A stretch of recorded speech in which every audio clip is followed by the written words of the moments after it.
Hello, Greggington here, and welcome to another Rise of Kingdoms free-to-play video. Today we're going to talk about something a little more interesting than here's what I did on my account. We're going to talk about the best free-to-play commander pairings for KVK1. That is, best in my opinion.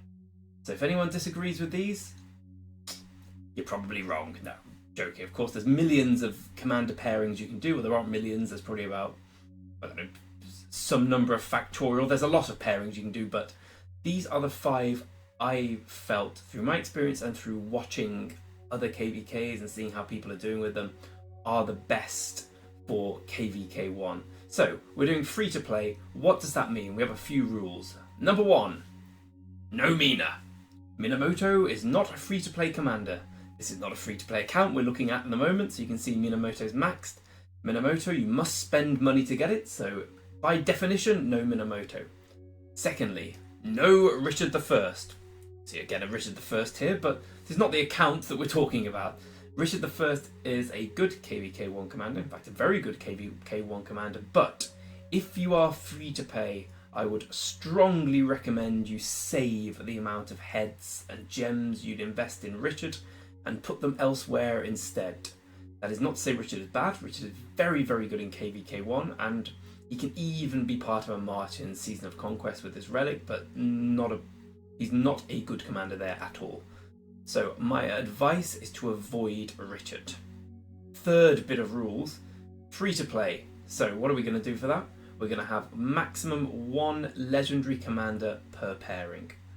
I know that you can get 2 if you're free to play, but then you will not be able to get the heads to expertise them or get them towards expertise, and thus you really impair the quality of your pairings.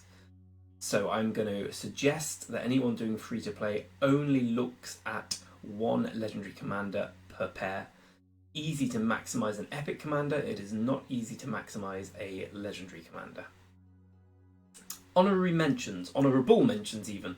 I think anything with Ethelhead in is okay in KVK1. If you've got a Charles with Ethel, it's not bad. The only reason Ethel's not there is because to make her really good and really effective, you need to expertise her. And unless you are going turbo everything, apart from money, you're not going to be able to expertise Ethelhead, as I call her, in KVK1. So I have not put her in any of my pairings. It's not to say she's bad. She is good with Martel. You can get Martel for 5511. Then you're using universal heads on Martel, which is a terrible idea. So again, whilst there are some better marches here you could obtain, when we're thinking about the long game and ensuring that you're well set up for KVKs 2, 3 and Season of Conquest, commanders like Martel are not ones you want to prioritise here. Although he is good in Season of Conquest for garrisoning. Right, with that being said, let's move on to the actual list itself. And I have some excellent ability at changing graphics here to show you. My first recommendation for this is Bjorn and Sun Tzu. You will probably see a lot of Sun Tzu in this list. Spoiler alert, you will probably see a lot of Sun Tzu in KVK1. Not so much spoiler alert, Sun Tzu is excellent. Let's have a look why Sun Tzu is excellent. Fine. Meh. Brilliant. Infantry health bonus 10%, damage taken reduced by 10%. You got like a double health bonus there. If we look at the other KVK1 epic commanders, let's see who we've got. We've got Bjorn, which of course we'll go on to. We've got this guy. Usually you get a 10% increased attack and 10% increased defense. Again, we'll go back to what's the most important stat in Rock. Always health, then defense, then attack. Look at Bjorn. No health in sight. You get 10%, which is very good, but it's not as good as 10% in the health and defense area. So Sun Tzu is my pick for best epic commander in KVK1. I think Sun Tzu is everyone's pick for best epic commander in KVK1. I would say that Joan of Arc, thanks to this ability, where she gives everyone a buff, is pretty good. If you've got a load of marches going and you're fighting in a big ball, someone should have a Joan of Arc. She's very good at what she does, but in terms of pure punch for the pound. I don't know if that's a phrase, but it is now. Sun Tzu is the best of the epic commanders in KVK1. And I'd say that Bjorn Ironside isn't far behind. The only question with Bjorn and Sun, who are an epic infantry march, I should mention, is who to maximise. And I think Bjorn is probably better to maximise. To have as your primary commander. Because the main reason for this is Sun Tzu is much better as a commander. I don't think I've got him here, so it's a bad example, but I don't use him here anymore. He is a much better commander if you use the skill stuff on him. So you want all this way, and then you start going into infantry. With Bjorn, the skill isn't that relevant because his skill, he does not get this lovely little skill bonus that Sun Tzu gets, which we talked about later in the video. So Bjorn is better if you're going for the infantry route. And his, from my experience of from seeing a lot of him and a lot of Sun Tzu at the beginning, you tend to have better results if Sun Tzu is the secondary commander to Bjorn. You will see Bjorn and Sun absolutely everywhere in KVK1. You'll also see some Richards as well, obviously, but in terms of free-to-play players, Bjorn and Sun Tzu is your go-to. You can replace him with Martel if you've got him 5511, him being probably Bjorn because you want Sun Tzu as the secondary and you want Martel as the primary. But if you are going for the ultra budget, no legendary commander approach, you probably want to go infantry, and the reason you want to go infantry is Bjorn and Sun will be your best KVK1 free-to-play march with no need for legendary heads. I think that's pretty much accepted as the best 2 purple commander combo. Although in this video a bit later we'll touch on something I think is a bit, well, comparable, I think even better. But for now, Bjorn and Sun Tzu sit happily in the 5th position in my view. Next, oh look, 2 more epics, Belisarius and Baibars. Now, in a straight fight, Bjorn and Sun Tzu would wipe them out because of course infantry kills cavalry and you do not want to get in a straight fight with Belisarius. Belisarius is probably the most annoying commander in Rise of Kingdoms. If somebody says Belisarius, you know exactly what they're talking about. They're talking about farm killing. The reason for this is Belisarius is, I think he is just behind Cao as the quickest commander in the game. It's the March speed bonus after you leave battle. So basically Belisarius comes in, does a few hits, runs away. And Baibars is used as a secondary because Baibars has very nice damage. The damage factor 1000 for an epic commander, an epic cavalry commander, is just really good. You're not going to get any other epic cavalry that can match that.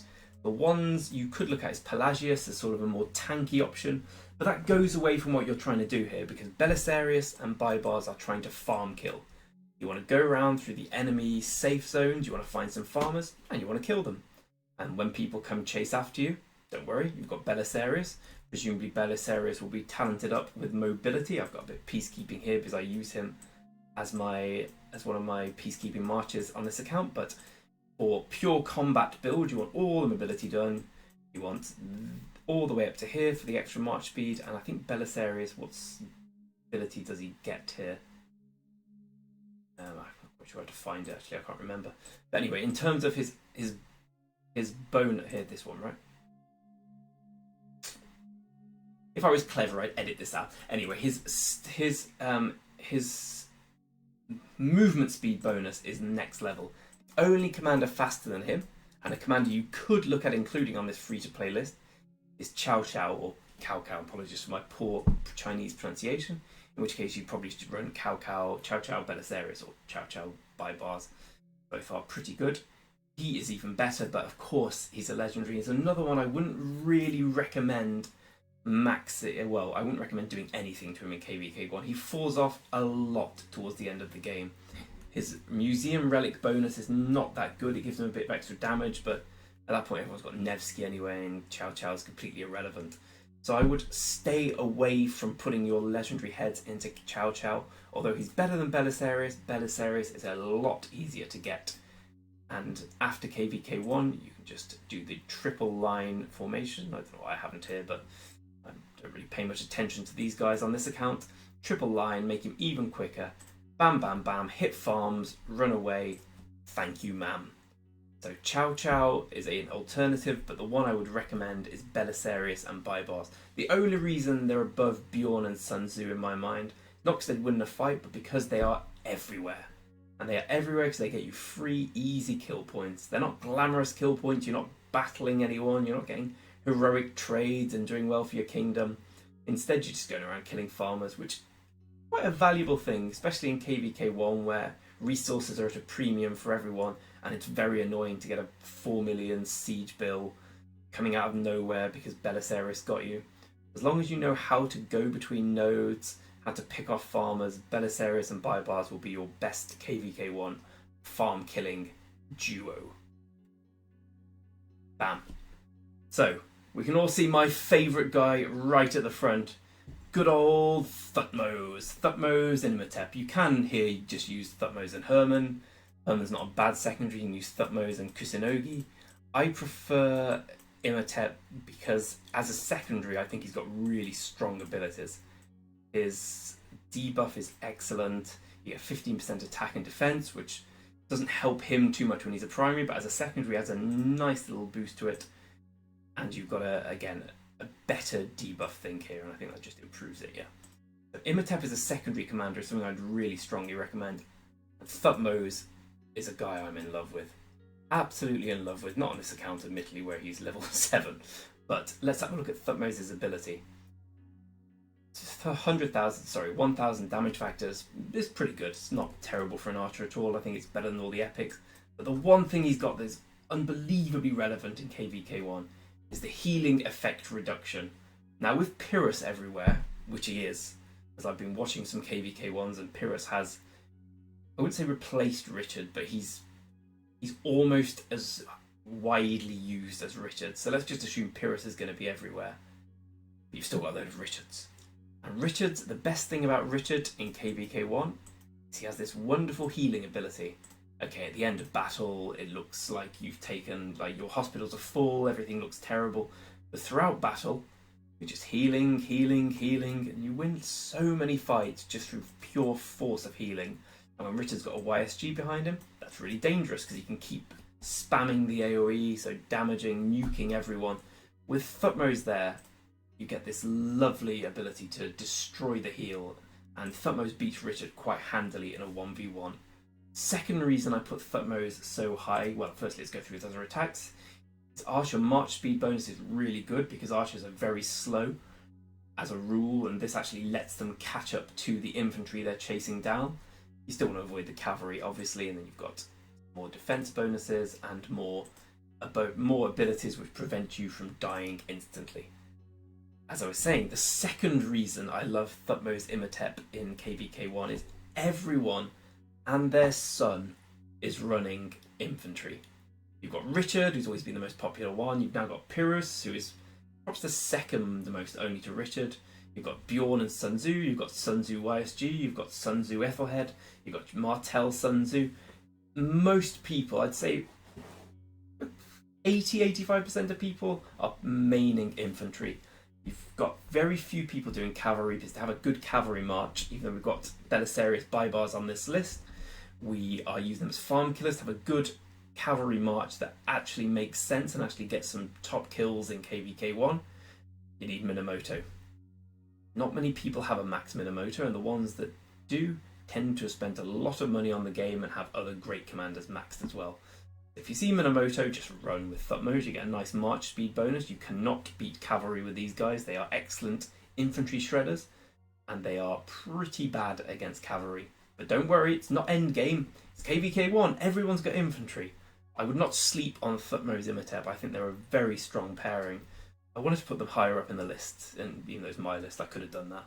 I chose not to because I think the top two, well, I would say they somewhat speak for themselves. You could obviously a better thing to do is Thutmose YSG, but again we're talking about one legendary, one epic rule here, so we can't really put both of them in.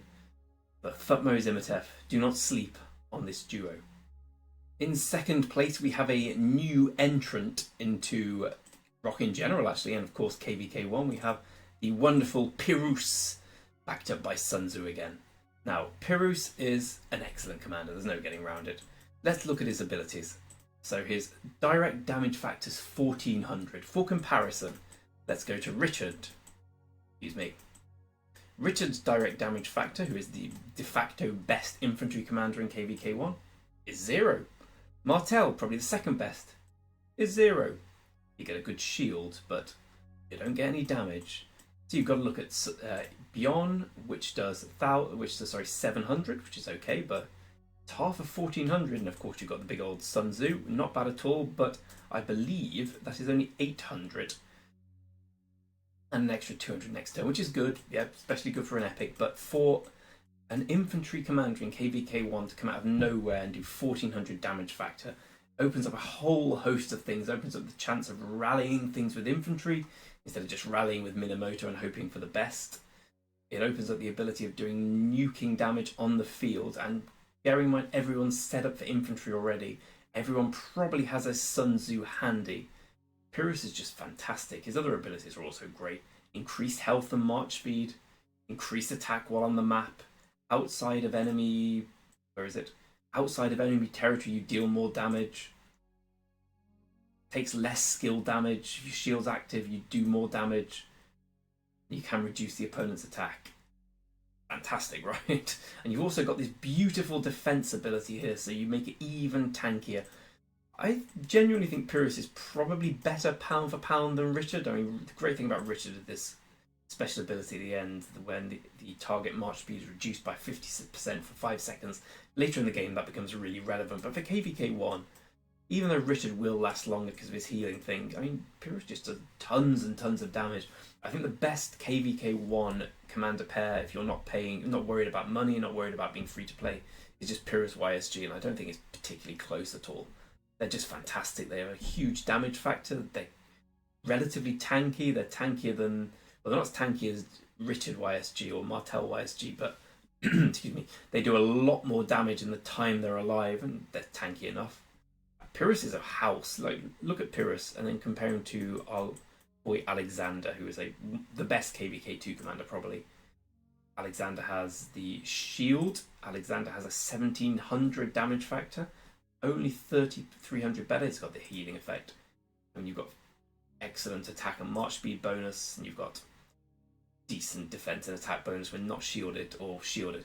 Alexander is better, clearly, but the gap between them is really not that big.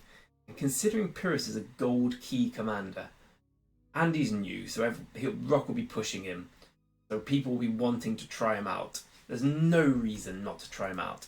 Again, for this list, we're assuming you're only going to put gold heads in one legendary commander, which is the sensible thing to do. Well, the sensible thing to do is not to put them in any and wait for Season of Conquest, but that's just boring, so we'll forget that.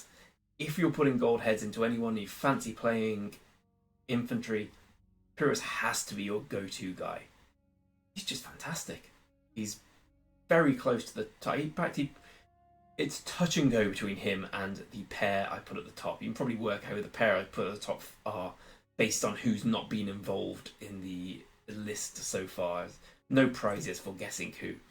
But Pyrrhus is just an absolute one-man army. I prefer using Sun Tzu instead of Bjorn as a secondary, because Sun Tzu gets this 20% skill damage. And he gets the 10% health, as we've discussed already, which is better than what Bjorn gets. And the skill damage is really good when your secondary commander is dealing... when your primary commander is dealing 1400 every pop. So they are my number 2 free-to-play pairing for KVK1. They could easily be the number 1 pairing, but they have lost out by the barest of margins to my boy YSG. Now, YSG is just the all-time GOAT of KVK1. I mean, he's slightly less relevant late game now after Zhugliang's been released, and Zhugliang's just a slightly better YSG. But YSG in KVK1, if you haven't played it for a while or haven't played it before, once you run into maybe not fully expertised YSG in the field, because we're talking free to play here, but once you run into a 5-5-1-1 or even a 5-1-1-1, you see that arch come out, the red damage, you'll see the amount of damage your troops take, you're like, what? How? 20% of your army is just gone. He just does so much damage in KVK1 compared to everyone else. Let's have a look at the good old YSG here. So 1700 damage factor. Okay, that's when expertise. Without being expertise, it's 1400. And he does reduce damage for each target, but it's up to 5 enemies. When you're being swarmed, when you're fighting in a murder ball, and YSG just is out there pounding enemy after enemy. When you expertise in, which you won't on free to play for a long time, you get the circle attack doing even more damage. You get the skill boost, 50% extra skill boost damage. You get the extra rage and the attack of archers, which isn't that relevant, and you get the garrison, which isn't relevant for KVK1 unless you sleep in the wasteland that is contested territory. But YSG is still the best place to put your gems, in my opinion, in KVK1. There is either Richard or YSG from the wheels. Richard does not stand the test of time particularly well. He will fall off a lot in KVK2. He will fall off even more in KVK3, and in Season of Conquest he gets a little bit better with his relic, but so do they all. He's still a subpar KVK2 and 3 commander, whereas YSG in KVKs 2 and 3 is still fantastic. Season of Conquest, he's still part of loads of marches. You've got Boudica Prime running with YSG.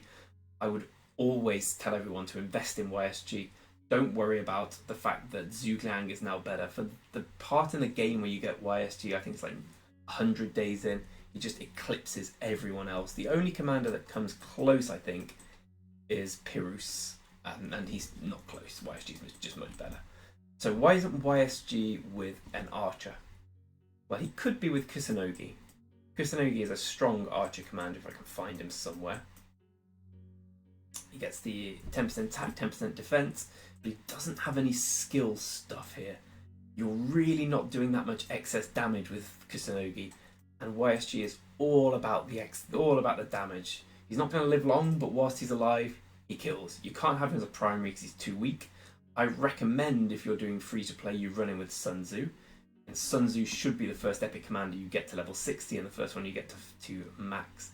He gets the 20% extra skill damage. Okay, it doesn't stack particularly well with YSG's extra 50%, but let's be honest, if we're playing free to play, we're not going to be getting this part of YSG's skill unlocked anytime soon. So we have to look for extra skill damage where we can find it, and Sun Tzu is the best source of that. But the talents for YSG, when you're pairing him with Sun Tzu, you should be looking at Sun Tzu's skill damage.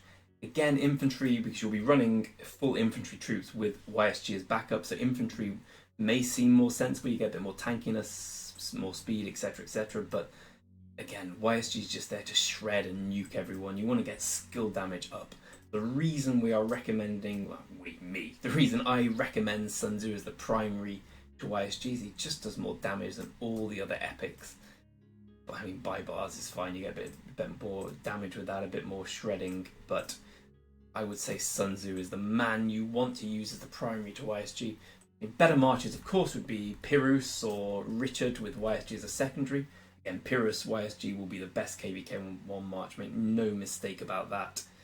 But on our free-to-play scale, we need an epic commander there somewhere, and I think Sun Tzu is the man to use to have a YSG sitting behind him, just pinging everyone off with his arrows.